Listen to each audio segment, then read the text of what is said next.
Hi అండి, అందరికీ నమస్తే. Welcome back to my channel Jaska Kallempudi.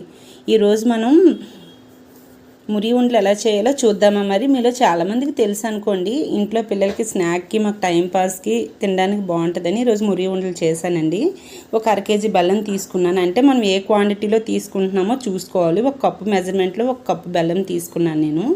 అది స్టవ్ మీద పెట్టి లైట్గా వాటర్ వేసాను. వాటర్ వేయిపోయినా మంచిదే, కొంచెం వేసానండి, ఎందుకంటే అడుగు పట్టేస్తుంది అని చెప్పేసి. వాటర్ వేసిన తర్వాత అదిగోండి, మనం ఒక గిన్నెలో కొంచెం నీళ్ళు తీసుకొని పాకం ఎలా వచ్చిందని చెప్పి ఆ గిన్నెలో వేసి ఉండ చుట్టాలండి. ఉండ అయితే ఇంకా ఆఫ్ చేసిస్తే సరిపోద్ది. 1 కప్పు బెల్లానికి నేను 3 కప్పులు మురీలు తీసుకున్నానండి.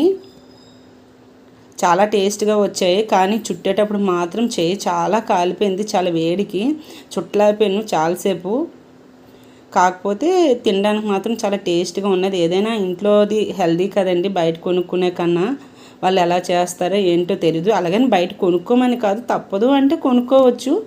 మనకి అవైలబుల్ ఉన్నంత వరకు ఇంట్లో చేసుకుంటే మంచిది. నేను ఎక్కువ బెల్లంతో రెసిపీసే చేస్తానండి మ్యాక్సిమం. ఏదో 1-2 సార్లు తప్పించి. మన ఛానల్ ఎవరైనా ఫస్ట్ టైం చూసినట్లయితే లైక్ చేయండి, షేర్ చేయండి, సబ్స్క్రైబ్ చేయండి. అదిగోండి మురీలు వేస్తాను. కాలిపోతుంది అనమాట, మామూలు కాదు. అయితే మురీలు వేసి మొత్తం కలిపేసాను.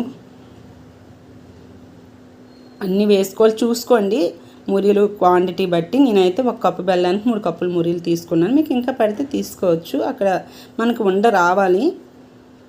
అదిగోండి, చాలా అంటే మరి ఇంకా చుట్టలేకపోయినా. కొంచెం చల్లగా అవనియండి. చేతికి వాటర్ తడిచేసాను కానీ రాలేదు ఉండ. కొంచెం చల్లగా అవనిచ్చి, వేడి మీదే చుట్టాలి మ్యాక్సిమం. కొంచెం చల్లగా అవనిచ్చి చుట్టాను నేను. చాలా బాగా వచ్చాయండి, చూసారా ఎంత బాగున్నాయో. ఇంట్లో మీ పిల్లలకి కూడా ఒకసారి ఇలా ట్రై చేసి పెట్టండి, చాలా ఇష్టంగా తింటారు. బ్రేక్ కానీ ఈవినింగ్ వచ్చేటప్పుడు పిల్లలకి స్నాక్ కింద ఇవ్వడానికి కానీ టైంపాస్ కింద తినడానికి కానీ చాలా బాగుంటాయి. Thank you. Please subscribe my channel.